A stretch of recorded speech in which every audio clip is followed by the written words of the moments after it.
This episode is brought to you by freedadcourse.com. You are always one conversation away from changing your life, and the power of hello is something that I subscribe to every single day, and I'm always saying hello to new people everywhere I go. Increasing your opportunity, increasing your connection, and getting access to solutions to the problems that you are facing, whether you're on active duty or just beginning your veteran transition, or you've been transitioning out for 20 years. On the other side of hello are the solutions that you're looking for. Again, head on over to freedadcourse.com. Get your 5-episode audio course to create more connection, create more friendships, and get back to living the life that you're trying to design. Dory 1, this is Fire Team Delta. Dad's coming home. Welcome to the Military Veteran Dad Podcast, where it is our mission to bring every dad home. I am your host, Ben Killoy. I'm a United States Marine veteran, husband, and a father. We will bring authentic conversations to inspire action in your life so we can close the gap between the dad you are today and the dad you want to be tomorrow. This is the Military Veteran Dad Podcast.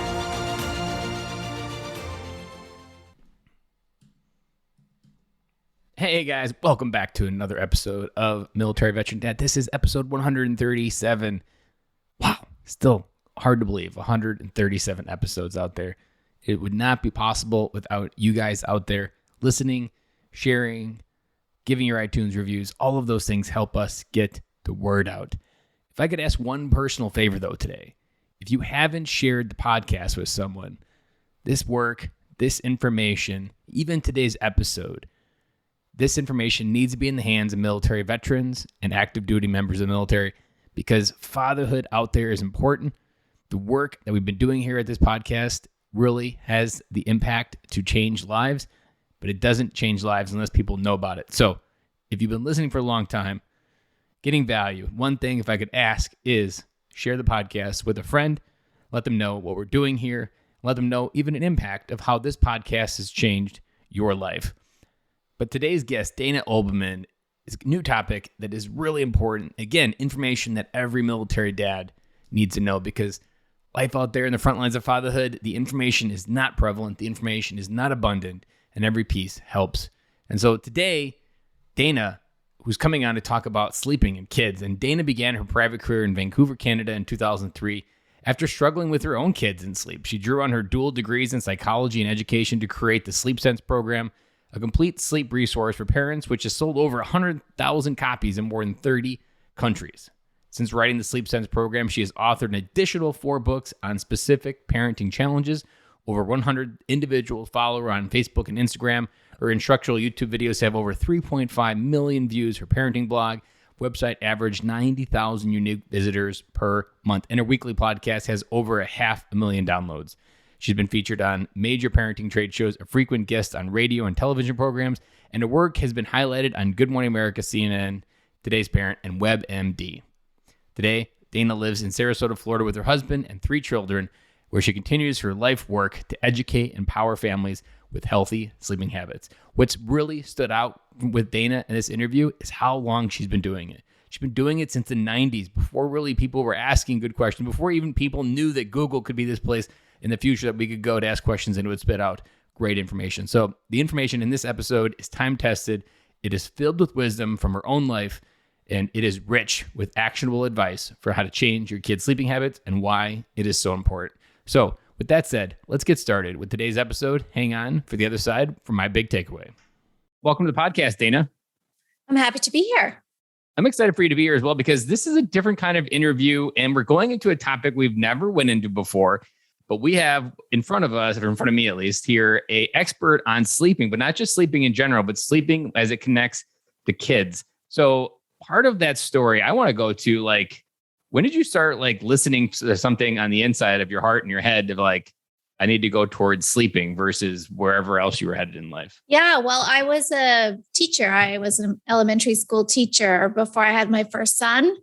And I struggled with his sleep. Like most new parents, I knew nothing about his sleep needs. And I just had this naivety that it would get better with time and he would start sleeping more consolidatedly through the night, but that didn't actually happen.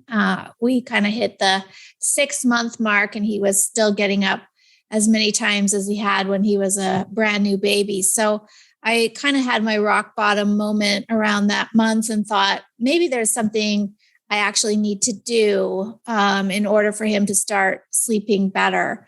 And that led me to, do the research and start looking at what was available for parents as far as the topic of sleep was concerned, and really didn't find a lot. I mean, my son is now 19. So this was quite a few years ago. And there wasn't a lot of information available to parents besides a couple of books on the shelf. So I solved his issues, and he turned into a baby who slept great, and his personality changed, and my mood changed. My relationship with him and my husband was so much improved from getting better quality sleep that I just thought, maybe there's a niche I can fill. Maybe what's lacking is a little bit more education and somebody to really sit down with parents and start helping them figure out why their baby's not sleeping well and what action steps they need to take in order for things to improve. And so on a whim, I just took a leap of faith and quit my job and started Sleep Sense, and haven't looked back since. How many years ago was that? I started private consulting in 2003. You've really been on this road for a long time. I have, yes.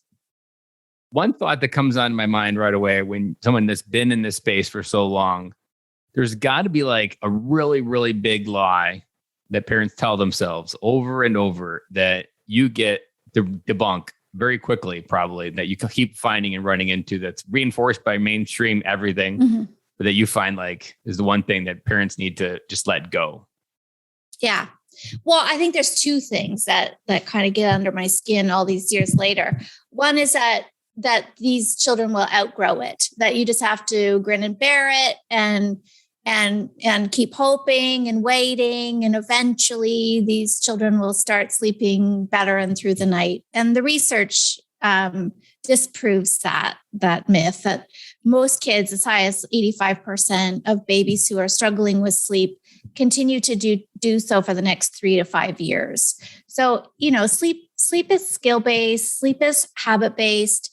And so not very many people learn new skills or give up habits, spontaneously one day, we're creatures of habit and we don't like a lot of change. And so waiting for your kids to outgrow it, I mean, maybe you'll get lucky, but chances are you won't, and you're going to be, struggling for many years. And I think the second thing that is a bit of a myth is that this is your cross to bear because you became a parent, right? Like that discussion that you have to sacrifice that you have to sacrifice your health and your well-being and your, happiness because you decided to become a parent is a lie. And one that I wish we would stop promoting. That yes, you're going to be, when we're talking about newborn babies, absolutely, for the first few months of their life, yep, you're going to be a walking zombie. There's no way around that. But as far as living with this for multiple months or even years, no way. No one has to do that. So what I hear within that as well is this narrative that we buy into because it's reinforced, this shared misery. And you talked about outgrowing it. And having it as a dad of 3 kids, I feel like the way you laid those statistics, I was like, I was part of the lucky ones because all of our kids fairly have a good nighttime routine. Very rarely, unless there's like a storm, they wake up or have something in. We've had good nights for years now, but that's not always the case. I always see pictures on Facebook of kids climbing in their beds and just this fear of being in the room. And there's this whole ecosystem of fear that's probably laced within this sleep problem. So let's dive into let's go to that 1-year-old kid that isn't sleeping well. What are some of those things that a parent out there needs to know to really get their kid to even potentially see a way to grow through this? Because I'm sure it's just as much that they need to grow through this as it is for the parents to grow through it. Yeah. Yeah. So really at the heart of the issue is how a child falls asleep. It really all comes down to what are the strategies that this child is accustomed to or used to that allows them to get into sleep quickly, as quickly as possible. And for most babies who aren't sleeping well, it's because they've attached the journey to something external. So usually it's being rocked to sleep or being fed to sleep, either with a breast or a bottle. Those are the most common, what we call sleep props that I see out there. And in and of themselves, they're not problematic. But when a baby connects sleep to them, then that is when it becomes the problem, because that's their favorite way, their habit, their strategies for getting themselves to sleep. And it might be easy. Maybe it only takes, less than 5 minutes to rock this little one to sleep and put them into the crib. But the problem's going to show up somewhere in the night where we all have naturally occurring wake ups. And when this baby has a little wake up, he should go right back to sleep, but he's probably not going to because the strategy's not there. So they'll cry, you'll come in, you'll rock them again, they'll fall asleep. And this can go on, 2, 5, 10 times a night. And so what has to happen is that connection needs to be broken. That rocking is not your way to sleep anymore. We're going to say goodbye to that method, and we're going to start teaching you some skills that are independent and internal, so that this baby has the skills to get himself back to sleep or herself back to sleep every time she has a little wake up in the night. That's what we have to do with kiddos who aren't sleeping well. What's a kind of a tip within that moment that a dad or a mom could try tonight to kind of break that routine or try something different? Is there like a quick kind of like try this that is a kind of a good way to flirt with this idea of changing the routine? Yeah, I wish there was like a magic bullet or solution to this that was like such an easy fix, but it's a skill set. So, when you think about teaching your kids any skill set, if I'm teaching my kids to swim, for example, I'm not expecting mastery in a day or two. I'm going to get them lessons. I'm going to give them opportunity to practice. I'm going to encourage them and cheer them on the sideline. But the actual skill of swimming is theirs to master. I can't do that for them. And sleep is the same. So we can set the stage. We can make sure the timing's right. We can give them lots of opportunity to practice and be encouraging along the sidelines. But the skill of sleep is theirs to master. And, there's no real easy way to do that. You have to put them down awake in their crib without the rocking or the feeding or whatever you've been doing, and allow them space and opportunity to figure out, how do I do this without all that extra help? That's the component where they have to grow through what they need to grow through versus kind of like having their needs met. I've heard it said, and ironically, I think this is tied together, that you spend the first 2 years of a kid's life doing everything for them, and you spend the next 16 getting them to figure out how to do it on their own. And I feel like what you just said is kind of baked into that advice, because we spend, like in this case, you're spending 2 years to try to really hardwire or more hack your way to a good night's sleep.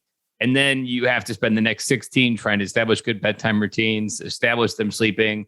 And it's this undoing of all this work that you did in the first 2 years to get peace and quiet. But at the same time, you reinforce habits that you don't necessarily want. Yeah.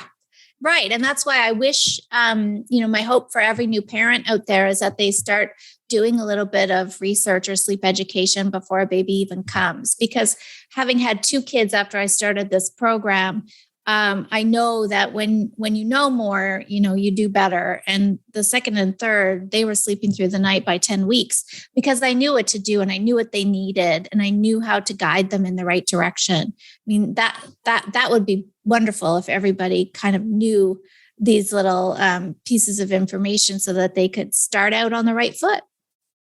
And I think this is one of those areas that as a parent, there are so many things you could Google to be a good parent. And there's so many things you don't even think about Googling. I can think of many problems where I'm like, I should just type that into Google and see what it says. But I never actually consciously do that because I still think it's just a problem I had that everybody has. And it's like nutrition. It's like with anything with parenting, you almost need just a word like, oh, there is this way that I could do sleep. And it sounds like what you've kind of created is this program to really help parents understand the process in a way to get them to this way through it. But again, it's that like, you just need to have the word, like you don't have to be a sleepless parent. You just simply can learn And just learning even allows your brain to change how you're going through it and open up to new experiences and never go back to that previous way. I can only imagine when people just even find your website, that changes how they parent forever because they're like, oh my God, there's an entire industry helping kids sleep. What a great idea. This must be $1 billion industry because it's $1 billion problem that every parent must go through. But it's one of those industries, how many people even know it exists until you have someone like you come into your life and you're like, oh, there's this whole world over here to help people through that. It is. Yeah. And I was here from the very beginning. So I've got to watch this career that I kind of just made up really turn into a valid and important service. So one of the things that you have the ability to help parents through is helping kids take longer naps, which is super important because nap time is the sanity time or the time where you kind of reset life to the best of your ability. What are some of those things that parents aren't considering when it comes to nap time? Yeah, well, I think there's a misconception out there that if you limit naps or you prevent a child from napping during the day, that they'll somehow sleep better at night. And that's absolutely false. The more overtired a child becomes by not getting adequate daytime sleep usually means there's a much more fragmented night to come. So just like if you were super overtired, you would probably find it very challenging to fall asleep, in a timely manner. Most people feel like they've drank a pot of coffee right before they're trying to go to sleep when they're overtired. And the same is true for kids. So sleep begets sleep. So the better the child's sleeping through the day, the better they're going to sleep at night. And allowing them the opportunity. Again, it all comes back to if this baby knows how to fall asleep at the beginning of the nap time, they should start sleeping longer because they're not waking up at the end of one cycle. And for babies, a sleep cycle is about 40 to 45 minutes in length. So that's where we get this sort of chronic catnapper who's only sleeping for 30 minutes, waking up grumpy, not rested, and we've got to do it all over again and again. And if you teach them to fall asleep independently, then they breeze through that and they start sleeping, an hour, maybe even 2, and sometimes 3, if depending on how many naps they're taking. I think giving them the same thing you would do if you were taking a nap or your partner was taking a nap. Just be respectful that somebody's taking a nap in the house. Like, running your kids ragged all day and giving them a 10-minute nap in the car here and there, that's not going to be enough to really restore them and do all the great things that a nap is supposed to do. So just carving out time in your day where you're giving your child that opportunity to take a good nap in a nice, quiet, dark room somewhere in the house. So something I'm really curious about, because I've never really even thought about it, another good example of until a sleep expert comes into your world, you don't start thinking about it. What is psychologically going on and developmentally in the brain that transitions a baby who needs several naps throughout the day through like a toddler who needs 2 naps in the morning and the afternoon? What's going on that this evolution kind of gets to the point where they make an entire day? Like, what is the brain actually doing there that needs to make sure that it has this environment to do it? Well, I mean, when you look at a newborn baby, you can tell, even if you know nothing about sleep, how important sleep must be, right? A newborn baby is sleeping essentially, 20 hours of the day. Digestion wears them out to the point where they're sleeping. Yeah. Yeah. Like everything's making them tired. And so sleep, plays such a important front and center role for a baby's brain and development and stimulating senses and making neural pathway connections and boosting the immune system and memory function. And I mean, we know now that sleep just pretty much plays a role in everything in your brain, in your body.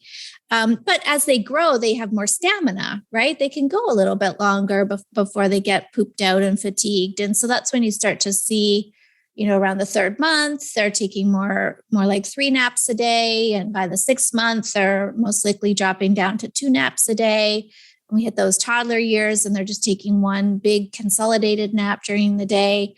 And that is a very common sort of progression of a child's sleep needs as they get older. But still so important that they're given that opportunity to have it.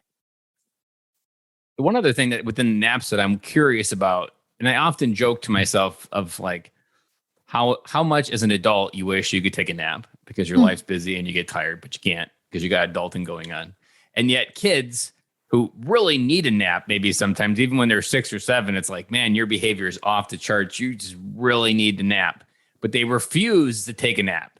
And I'm wondering, is that refusal more connected to the poor habit established early on, or is it more connected to this is just how parenting works? I mean, it could be. It would kind of depend. I mean, some kids are just that type of personality where day is so much fun and they're so go, go, go. And they love, interacting and playing and spending time with you that even if they're so fatigued and even a great sleeper, they might still fight the nap, right? They might put up a fuss and say no, and I don't want to take a nap. I mean, given the opportunity, probably a lot of kids would say, no, I would choose not to take that nap. Thank you.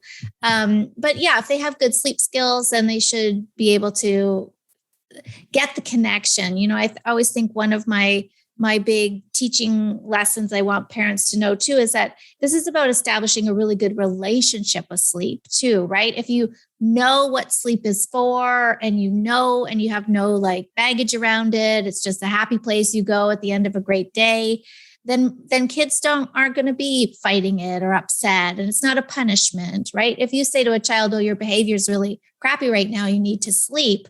That's kind of telling them that, well, sleep must be the punishment for my really bad behavior, right? So we don't want sleep. This is not a punishment. It's not a luxury item. It's a necessity. It's a non-negotiable. It's an important piece of our day and night. And it is what it is. You're taking your nap, whether you want to or not. It was always my philosophy. What about when they get older, when it's almost the opposite? Because I know in my teenage years, and this is still true for teenagers that I'm aware of, is this insatiate ability to try to burn all the midnight oil and play video games or something till 3 a.m. and then sleep till 11 a.m. Is there something different that happens in our head, or is it just this rebellion independent stage and this is just how it shows up and really messes with your sleep? No, I'm happy you asked that question, because this is like my new soapbox that I get on is with teens, because I have 3 teens myself. No, it's biological. There's a biological shift in the circadian rhythm that hits just a little bit after puberty. So right in those teen years, and it's a significant shift. It's a 3-hour shift in the circadian rhythm. So if normally, we would go to bed at, say, 9:30, 10 o'clock as adults, teens aren't going to even be ready to fall asleep until 3 hours after that. So that is why most teens have a very hard time getting to sleep before midnight, because they're just biologically not designed to do that. But yet we force them, right, to live in the adult world of get to bed early and get up early. Like my kids start school at 7:30 in the morning, which is that's what I was thinking too. Like, how do you battle with getting them up early, knowing they still need their sleep, but the battle with they don't want to go to sleep till midnight? Exactly. And you have to, it has to be, again, I have to force them to do it, even though that's not the way their body clocks are designed to work at the moment. But that, you do have to monitor things like screen use. We have a no screens an hour before bed rule at our house. And you have to help them, set up a bedtime routine that's like gets their body and brain ready for bed. I make them plug their phones in an entirely different room, so they're not like distracted by messages coming in all night long, keeping the room nice and dark and cool. I mean, you can help them to manage this as best they can. But in a perfect world, we should be letting their body do what their body's designed to do and just push school start times later. Amen to that. That would probably, and also now that I kind of connected this whole thought, in the higher grades, like they start school earlier than elementary, so that they can get ahead for the busing, so that they can get into the system, so then they can switch and get the elementary school to later, and it just kind of reinforces this negative nature with their sleep schedule. But then I'm also picking up on, like, because I know in my head, as I hear adults go through this, the teenage years are this, you're wrong, I'm right. And it's also then probably introduces shame into the teenagers' connection with sleep and their rebellious stage, their independence part. And if you connect with, you need to go to bed because I said so, versus you need to go to bed, I understand maybe this is going on within you and you don't want to, but this is why it's important. And really like swirling all the way to the bottom of the word why on why you need a teenager needs to go to bed early so that they don't see it as a punishment, but they understand why, and not bringing it to like, they don't know what they're talking about. They're just trying to do it the opposite of what I'm telling them to do. And this is just them showing up as a teenager, which is true. But if you make them feel guilty and shame because they're connected to it, then you're even just messing up their connection with sleep later in life as well. Oh, yeah, absolutely. I mean, as a kid, my parents constantly gave me a hard time as a teenager for sleeping until noon on the weekends. And we had this, image that teenagers are lazy or whatever we call them. You're just lazy and you stop being, you need to go out and get a job. You need to start getting ready for life. Life doesn't give you this type of laziness ability. And I can hear it in my head. Yeah, me too. But now we know. And I mean, this research is pretty new. So we have to cut our own parents a little bit of slack because they didn't know better. But now we do know. And it would be like asking an adult to start work at 4 a.m. I mean, yeah, you could do it, right? But you're not going to be giving it your best. Your productivity is not going to be where it should be at 4 a.m. And that's what we're asking teens to do. And we're asking them to like drive cars and make decisions, and be responsible and not be impulsive. And yet they're 5 days of the week, they're sleep deprived. So I don't know what we think, they're doing pretty good, all things considered. Yeah. And I could also even think about back through COVID, the part of them not having to go to school was almost maybe allowed them a little bit more grace with that sleep schedule, even when they didn't know why, or parents didn't know why it could happen, but they knew they didn't have to get up so early to get on the bus or wherever they needed to get to school because virtual started at whatever time. And it's just coming downstairs in your pajamas in most cases, probably. Yeah, that's right. Throwing your hair up so you don't look crazy. Yeah. So you also talk about some bedtime stuff, which is another frontline area. And the one I used to watch Nanny 911 with my wife when it was on, and the bedtime was like her number one area where it was a complete shit show. And she would always show up. And the part that I always observed was it was just the consistency, following through 30 times and showing who's boss. But then I also feel like as I reflect back to my own journey and learning and having a podcast now, because that was all before all that happened, I feel like that authority sometimes almost is a little bit toxic as well. Like forcing someone to repetitive, taking them back to the room and showing them your boss and you need to listen. So I'm wondering, where's the balance in I'm the boss's bedtime for kids and trying to get them to understand that it's the right thing to do to go to bed? Yeah, that's a great point. Again, I think it starts early that if you've been teaching your child to sleep well from an early age, they shouldn't really, there'll be a little bit of game playing occasionally with the toddler phase, but there shouldn't be a lot of fight because again, they get it, they understand, and they know it's a non-negotiable because they've been living for years with this exact same consistency. But, I think if they understand what sleep is for, that again, this is not a punishment. This is just a great place we go at the end of a long day. That makes it easier. But setting up a really structured bedtime routine is really important because again, it lets the child know that bedtime's coming. Not yet, not exactly this minute, because most kids like transition, right? Like they need time to get their heads around the idea, right? They need warning. They need some prep. So doing some things that they enjoy, like a bath is a great way to start the routine, and reading stories or doing something together in the bedroom before they go into that crib or bed just sets the stage. And science proves too that there's some importance to a routine and cueing our brain and body that it is time to transition. Like even adults, we all do a routine before bed without really thinking about it. And that is the prep work that's necessary for that transition. And then getting them into the bed. And yeah, I think sometimes you do have to consequence, right? Behavior. If you've got a little one who just keeps coming out of the room and coming out of the room, 85 times later, you're probably losing your temper now, right? And you're most likely doing some yelling, which you could have nipped in the bud faster by just doing, my rule of thumb is one warning and then a consequence. You come out of that room again and something's happening that you're not going to enjoy. Could be closing the door all of the way. It could be taking away his sleeping buddy, but something's happening if you continue that behavior. and I do it in increments. So I'm never boxing a parent into an all or nothing approach. I'd say like, let's take away the sleeping buddy for a minute or two, and then we'll return it. And then the next time we'll take it away for a few more minutes and we'll return it. So it gets to a place where it's really uncomfortable for the child to be parted from his lovey for too long, and they stop the behavior. And, again, I feel like that's better, right? I would way rather see parents doing that than like losing their cool at some point and screaming the house down about this.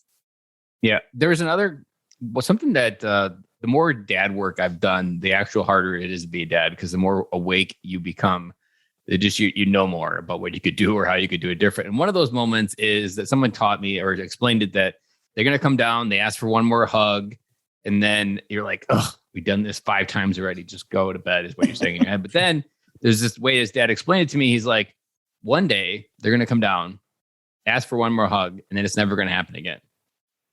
And no one's going to tell you when it is. And it's just going to happen. And so like balancing with, this is just the way it is sometimes, with someday this is all you're going to want back, or right. They're going to bring you, Dad, I got in a car accident. And you're like, man, it was so much easier raising you when all you wanted was one more hug. Right. And it's that comparativeness, and also the trap of like being stressed out in the moment we're in. Do you find parents struggle working through that? Is that something that they have to go through, that you take them through? Yeah, absolutely. I think even when we're talking about breaking the sleep prop association, like if you're rocking your baby to sleep every night, that's actually really lovely. Like that's a really awesome thing that you're doing with your baby. You're rocking him to sleep. It feels really nice for both quiet. of you. That's like one of your right. rare moments where like, you're so sweet when you're not puking. And I know when you're falling asleep, you just like look like a little angel. And so there is a little bit of grief involved in like parents knowing that, okay, this is not maintainable anymore, right? Rocking you 10 times a night is no longer fun nor beautiful. It needs to stop. But to accept the fact that there's going to be something you miss in that. Even though you're sleeping better and everything is, so much improved, there'll be a little piece of you that still kind of, wishes you could have the best of both worlds. For sure. I totally get that. But what happens, especially with the toddler age, is if you give in to, 5, then the next night it's 15, and the next night it's 35, and the next night it's 200. Like most toddlers look for boundaries somewhere, right? They're pushing and pushing and pushing. And if they don't know where the boundaries are, they're just going to keep pushing until they find them. And that's why I think it's better to be really clear and consistent. One more hug. Okay, that's your one morning. Don't come out again or something's going to happen. That helps kids feel secure. They get it. They know where the boundaries are. They understand the consequences, and they feel secured by that. And being a boundary slipper slider, when you don't have that structure to your parenting, it actually leaves your kids feeling more insecure. That's the truth. I'm interested to see where this kind of falls in, and maybe if there's anything that I could do to tune it up. So one thing that I started maybe a few years ago was what I call bedtime talk, where I sit down with each kid, because it started as kind of reading a book to everybody, and it was always a hot mess. So then I started reading a book individually. And then there was these opportunities with my oldest daughter. She would have like just problems during the day or the playground. And then we would just talk about them at bedtime. And it became the safe place where we could talk about really anything, whether it be good, bad, something that I did, something that she did, something we could try differently.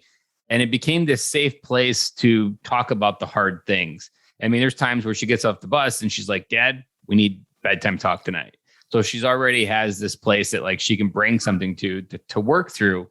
And part of me does this because there's a thing I'm betting on, that being there for the little things, like a bedtime talk, for these little things that seem inconspicuous to me, but to her are just as big as losing your job, that later in life she'll trust to being the big things. And I'm wondering, is there anything I could do differently within that? Or is it more just keep doing it? And this is something that is going to lead dividends, because right now I'm in the R&D lab. I'm not sure where the product's going to end up at. I love it. I mean, I think that's amazing. I wish more parents would do that. Absolutely. I would say only because sometimes if talking about, things that cause you anxiety right before bed, I always tell adults, don't start a fight with your partner right before bed. Don't do that. Find another time. If you notice that she's then having a hard time falling asleep, or, she's coming out to, tell you she's feeling anxious, or I don't know what word she would use to describe it, then you might need to move the talk somewhere else. It could be like after dinner talk, or some time where you still get that space, and you could even do it in her bed if that feels comfortable.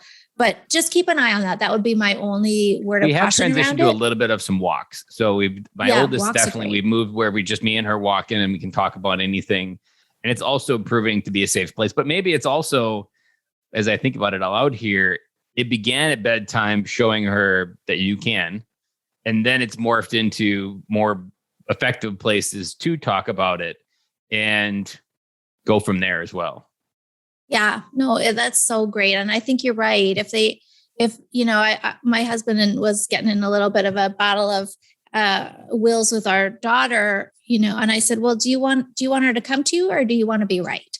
Like, if you want to be right, well, she's going to probably stop coming to you. But if you're opening the door to the conversation, then she's going to come to you, especially when something's big. Mm-hmm. And then so far, I believe the feeling I get after, even for my son, who's he's just turning 7 next week, he's in that stage where he's getting awareness to his emotions, but he doesn't figure out how to do anything about them. There is still kind of this piece that like they go to bed. And I think in some cases, especially my oldest daughter, I feel it in some days where she's pissed at me and angry about something, where she has like hate towards something that I did. She doesn't understand why I did it, or she thinks that I'm being vengeful. But then there's kind of this peace that comes over, and we can hug and we can kiss each other goodnight. And it's almost like closure. And I almost think there's another world where the opposite happens, where the kid goes anxious, not knowing those answers, and it affects their sleep, as well as going to bed peaceful and having that slate clean. And maybe some of it comes to like within marriage, I would agree with it as well, because oftentimes you're bringing a lot of baggage to those conversations at night from your own day.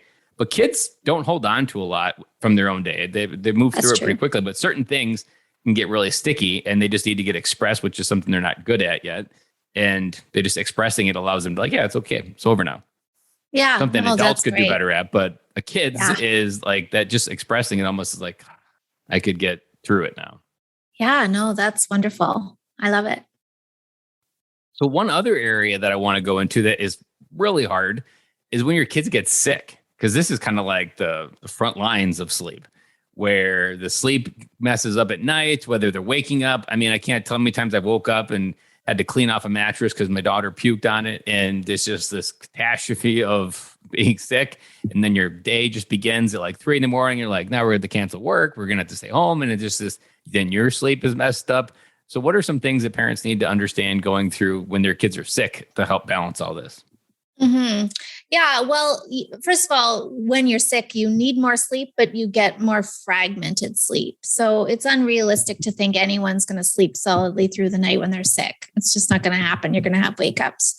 So giving them, extra naps throughout the day, or, just being a little bit more homebound to give them that opportunity to rest when they need to rest is going to be really important. And then I always tell people, just be careful you don't rock the boat too much, right? Like, just don't do things that are completely out of the norm. Like, bring your babies or kids into bed with you. That's kind of the number one no I see parents do, is they haul their child into bed with them, which maybe one night wouldn't be that big of a deal. But if you spend a few nights in bed with the child, now they might decide, well, that's preferred. I actually really enjoy that. Can we please do that every night now? And that's when I get people coming to me and saying, well, she was sick, I brought her to bed, and now 6 months later, she's still in bed with me. So it's an easy thing to walk into, but a little bit harder to walk out of after the fact. So go to them instead. If you're worried about her and you want to keep an eye on the child through the night, then just bring in an air mattress or throw something down on the floor. Just set up camp for a couple of nights in the child's room. That's way less disruptive to their night if you go to them instead. And some kids, I would say increase your comfort level, but just don't mess with their skill set. So, my son went through a bout of ear infection after ear infection for a whole year of his life. And those are painful. Yeah, I've had those as well. And there's nothing you can do to get rid of that pain next year. Even medicine doesn't really work because it's so close to your brain to receive the pain signals. Yeah, no, it's bad. And so he would need, we would go in, we'd have a cuddle, we'd give him more pain relief if he needed it. might give him a drink of water. But then once the cuddle was over, he would go back to his own crib. And he was such a good sleeper. He would like point to his crib and be like, okay, thank you. Thank you for the cuddle, but I'd like to go back to that place now. And that's completely acceptable and encouraged. And every good parent, should definitely be comforting their sick child. But I didn't do things like try to rock him to sleep or bring him to my bed or start feeding him again in the middle of the night, if that's not something that I'd been doing up until that point. So these little additions will fade away as the child gets better again. But if you've really rocked the boat, now you might have to kind of start over and reteach this child how to sleep well without all that extra help. I love that advice. There was one word that kind of connected in my head when you were talking throughout this interview. And I'm wondering how prevalent, and also what does a parent need to think about if their kid potentially has what I think probably is a diagnosable syndrome of sleep trauma. So how does a parent actually recognize between what you have as a sleep issue versus like an actual traumatic experience? Like, are there any like key indicators that maybe like they need to go into and do something more than just kind of read a few books? Is there anything that you could help illuminate there? Are you speaking about a sleep terror? A night terror? I'm not sure exactly. I wasn't even sure if sleep trauma was an actual word within the medical community. I just wrote it down. And I was like, because trauma is something PTSD and veterans go through. So it's common in my head. And we were talking about sleep. And I'm like, I wonder if a sleep trauma is something that's actually like a real thing. But maybe it's something as simple as, or in different words, as that sleep terror. Well, I mean, that's a great point. I think if you've experienced any kind of trauma, and your sleep is going to be impacted, right? You're going to have a hard time falling asleep. Maybe you have anxiety or you're having nightmares. I mean, absolutely. I would say if a child's had some sort of traumatic event, then you should be seeing a therapist about that, right? Like that should be something that's being worked on from a professional level. And that combination of working with a therapist could, get the sleep back on track and help that child sleep better. As opposed to a night terror is more of a disorder of such sort of like sleepwalking. It's sort of it's on the similar scale. I have found though that night terrors tend to occur when a child is overtired. So you might notice, and sleepwalking as well. So if you find that your child periodically sleepwalks, look at what has been happening the few days prior, probably late bedtimes. Maybe you're out traveling or on a holiday. She comes home sleep deprived. And then for the next 2 or 3 nights, she's going to be sleepwalking or having what we call night terrors, which is usually screaming uncontrollably in the middle of the night. And so keeping your children on a strict bedtime and a strict routine and not really letting that time budge around too much it might not totally eliminate the night terror, but it will absolutely make it less prevalent. It'll show up less often if that's what's happening. And your child will outgrow it. Occasionally it lingers into adulthood, but that's very rare. And so it's just kind of one of those things you've got to manage until your child outgrows this. That's one thing they will outgrow. I was thinking that as the beginning, how you started, and that it's not something, but this is one of those where it's just a natural progression. And as we wrap up this interview, there's one question I'm also thinking, how does a parent know that they need help? Because between the thing that you think of, like, I should be able to figure this out, or I could read a book or watch some YouTube videos, when should you recognize as a parent that I need help through this moment to get my kid to where they could potentially go? Yeah. So many people wait too long, way too long. Like we hear from people who are, their marriage is in trouble, their health is suffering, their postpartum, anxiety and depression is off the charts. I mean, we've had people come to us like who are on the verge of self-harm, or else they're having negative thoughts about their child.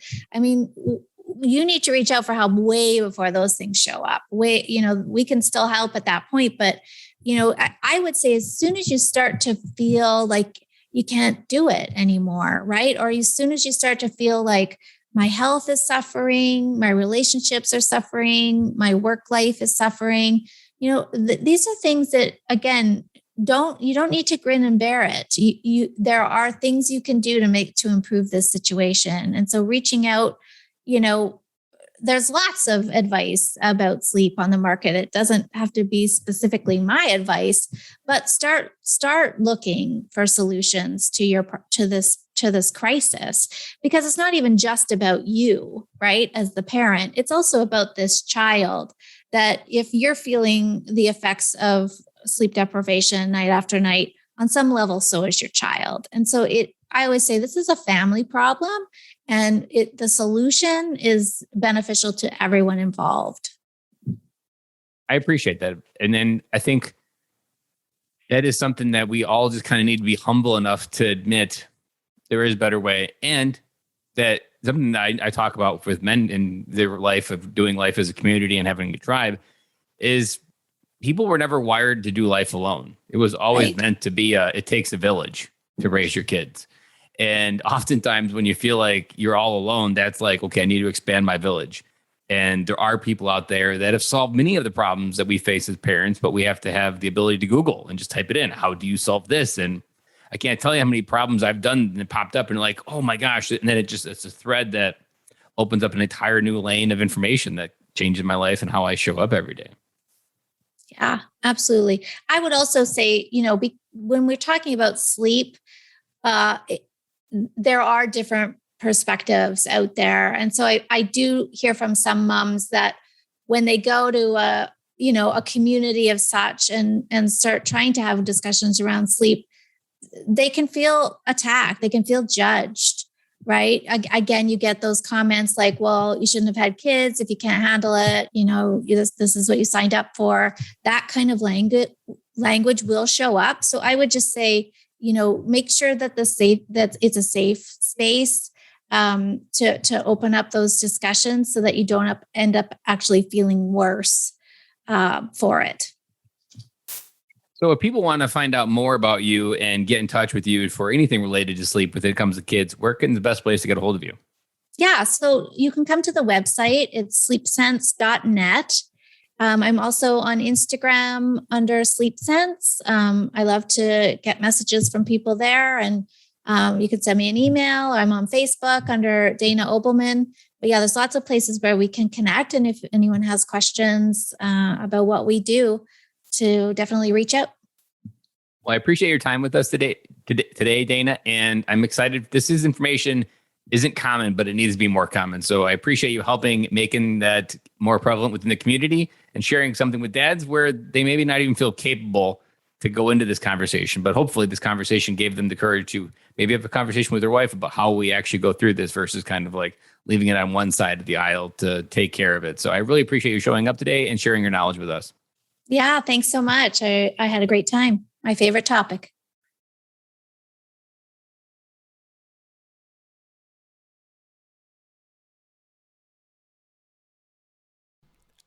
I think my big takeaway for this episode is how much we get wrong about sleep. The information that Dana was talking about with high schoolers and how they're going to have a later sleep cycle. Talk about how many times as a kid growing up, I was told that staying up is irresponsible. All these different things that go with life.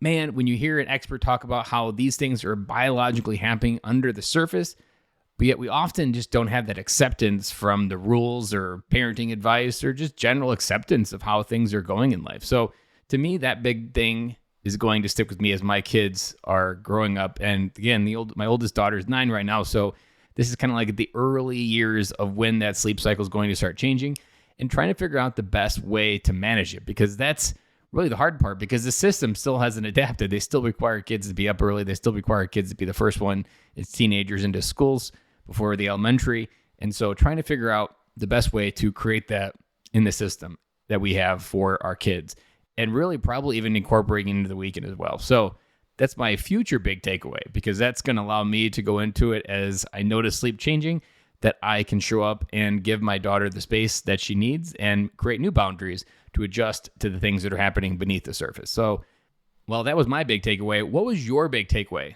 Let me know over on Instagram at Military Veteran Dad. Send me a message. I'd love to hear what sleep information that you might have had wrong going into this episode. Guys, have an amazing week. I'll be back again with you on Friday.